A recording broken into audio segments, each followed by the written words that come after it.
RTI Live News. Ask for right. నమస్తే, welcome to RTI Live News.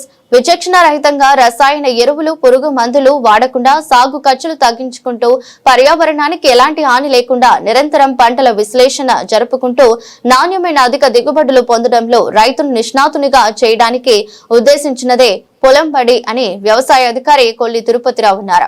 Coast వలస గ్రామంలో 4వ వారం నిర్వహించిన పొలం బడి కార్యక్రమంలో రైతులకు 5% వేప గింజల కషాయం తయారీ మరియు ఘన జీవామృతం తయారీలపై శిక్షణ ఇచ్చారు. ఈ సందర్భంగా మాట్లాడుతూ రైతులు నేరుగా రసాయన పురుగు మందులకు పోకుండా వేప గింజల కషాయం పిచికారీ ద్వారా తొలి దశలో పంటపై ఆశించే అనేక పురుగులను గుడ్ల దశ నుంచే నివారించవచ్చని తెలిపారు. అందరికీ నమస్కారం. మనము ఇప్పుడు పనుకవలస గ్రామంలో పాచిపెంట మండలంలో ఉన్నాము. కోస్ట్ వలస గ్రామం, పనుకవలస రైతు సేవా కేంద్రం కోస్ట్ వలస గ్రామంలో ఉన్నాం. ఇక్కడ ఏంటంటే 4వ వారం పొలం బడి కార్యక్రమంలో రైతులకు రసాయన ఎరువులకు బదులుగా ఘనజీవామృతం ఎలా తయారు చేయాలి అనే దాన్ని ఇక్కడ తెలియజేస్తున్నాం. ఈ ఘనజీవామృతం ఒక ఎకరానికి కావాల్సి వచ్చినప్పుడు ఒక 200 కేజీల పేడ, పచ్చి పేడ 200 కేజీల పేడ కావాలి. ఒక 2 కేజీల పిండి కావాలి, పప్పుల పిండి ఏదైనా సరే, శనగపిండి కానీ, మినప్పిండి కానీ, పెసరపిండి కానీ, ఇలాంటివి ఏవైనా సరే. అలాగే ఒక 5 లీటర్ల ఆవు మూత్రం కావాలా. అలాగే ఒక 2 కేజీల బెల్లం కావాలా. అలాగే కొంచెం పుట్టమట్టి కావాలా. ఇవి ఉంటే చాలు. మనకు కావాల్సిన ఎరువుల్ని, మన పొలాలకు కావాల్సిన ఎరువుల్ని మనమే తయారు చేసుకోవచ్చు. ముందుగా ఈ పేడని శుభ్రంగా మెత్తగా పిసికేసిన తర్వాత దానిలో ఈ శనగపిండి కొంచెం చల్లుతూ ఉండాలి.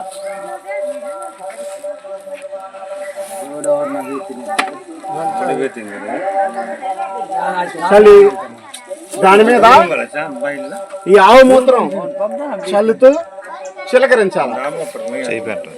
ఆవు మూత్రం చిలకరిస్తూ శుభ్రంగా కలపాలి. దాన్ని శుభ్రంగా కలపండి, లేచిపోతుంది మీరు. కలపాలా, గట్టి పిసుకలా. ఈలాగా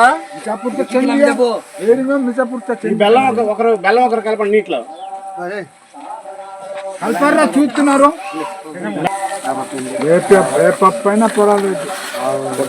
అంతా వీడియో తీసుకోవాలి. ఇప్పుడు ఆ బెల్లం కలిపిన ద్రావణాన్ని కూడా దీనిలో మొత్తం కలిపేస్తాం. 2 కేజీల బెల్లం చెప్పాను కదా, దాన్ని కూడా శుభ్రంగా కలిపేయండి.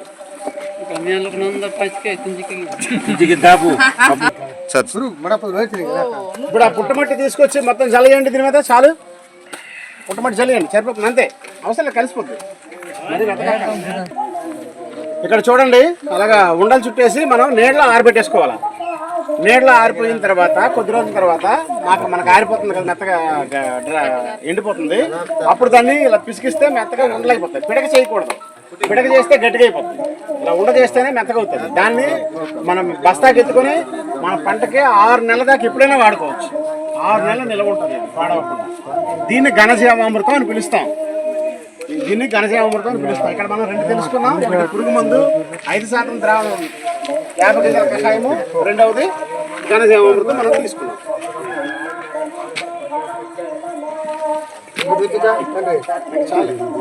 నమస్కారం అండి. ఇప్పుడు మనం 4వ వారం మన గ్రామంలో పొలం బడి కార్యక్రమాన్ని జరుపుకుంటున్నాం. ఇక్కడ ఏంటంటే మనకి పురుగు మందులు కాకుండా మనం పంటలకు ఏమైనా తెగుళ్ళు కానీ పురుగు కానీ వస్తే మనం ఏం చేస్తామంటే గబగబా పురుగు మందులు షాపులోకి వెళ్ళి తీసుకొచ్చేస్తాం. అలా కాకుండా వేప గింజల కషాయంతో మనం తయారు చేసుకోవచ్చు పురుగు మందుని. దీనికి కావాల్సిందంతా ఏంటంటే ఒక ఎకరానికి అయితే 5 కేజీల వేప గింజలు కావాలి. 5 కేజీల వేప గింజలు కావాలి. ఈ 5 కేజీల వేప గింజల్ని ఎండబెట్టేసి బాగా రుద్దేస్తే పప్పు వస్తుంది. ఆ పప్పుని నానబెట్టాలి. ఇక్కడ చూడండి, పప్పుని నానబెట్టారు. ఒక రోజంతా నానబెట్టేసిన తర్వాత ఆ నీళ్లు పారేయద్దు, దాన్ని పక్కన ఉంచుకొని ఈ పప్పు అంతా కూడా రుబ్బాలి. శుభ్రంగా రుబ్బేసి ఒక గుడ్డ బాబు తీసుకొచ్చారా, గుడ్డలో కట్టాలి కదండి. ఒక గుడ్డలో మూట కట్టి దాన్ని పెట్టాలి. ఆ నీటిలో ఉంచి ఒక 10 లీటర్ల నీటిలో అలా ఉంచేసిన తర్వాత దీన్ని ఒక డ్రమ్ము నీటిలో పోసుకొని మన పంట కొట్టేయచ్చు. కొట్టేస్తే మీకు ఏ పురుగు ఉండదు. ఆకు ఇలా చుట్టుకొని లోపల ఒక పురుగుని తినేస్తుంటుంది, ఆ పురుగు ఉండదు. మొగ్గు పురుగు అంటే మొదలని కొరికేసి తినేస్తుంటుంది, ఆ పురుగు ఉండదు. ఎలాంటి పురుగులు ఉండవు. అలాగే దోమలు గుడ్లు లాంటివి పెట్టవు. ఎందుకంటే ఈ వేప గింజల కషాయానికి పురుగు మందుని చంపే గుణంతో పాటుగా ఇంకేముంటుంది, గుడ్లను చంపే గుణం కూడా ఉంటుంది. కాబట్టి తప్పనిసరిగా వేప గింజలు లాంటివి ముందు కొట్టుకోవాలి. డైరెక్ట్గా అవకాశం వచ్చింది కదా అని చెప్పి గబగబా వెళ్ళి పురుగు మందులు తెచ్చకూడదు. అర్థమవుతుందా? ఈ పొలం బడిలో మనకు కావాల్సింది 5 కేజీలు ఎకరానికి వేప గింజలు కావాలి. 5 కేజీలని ముందేం చేయాలి, పొట్టు తీసేయాలా. పొట్టు తీసిన తర్వాత నానబెట్టాలా. నానబెట్టిన తర్వాత రుబ్బాలా. రుబ్బిన తర్వాత ఒక గుడ్డలో కట్టి వడకట్టి నీటిలో దింపేసి ఉంచేయాలి. ఇప్పుడు ఆ నీటిలో పాస్ ఇప్పుడు ఇలాగా నీటిలో ముంచేటట్టుగా రుబ్బిన దానిని నీటిలో ముంచిన తర్వాత ఇలా ఉంచుతాం. దీన్ని ఏం చేస్తామంటే ఒక 100 లీటర్ల నీటిలో ఒక డ్రమ్ములో నింపేసి అందులో ఇది పోసి శుభ్రం కలిపేసి ఒక ఎకరానికి కొట్టేయాలి. కొట్టేస్తే ఎలాంటి పురుగులు ఉండవు. ఇది 5% వేప గింజల ద్రావణం కషాయం తయారు. ఓకేనా?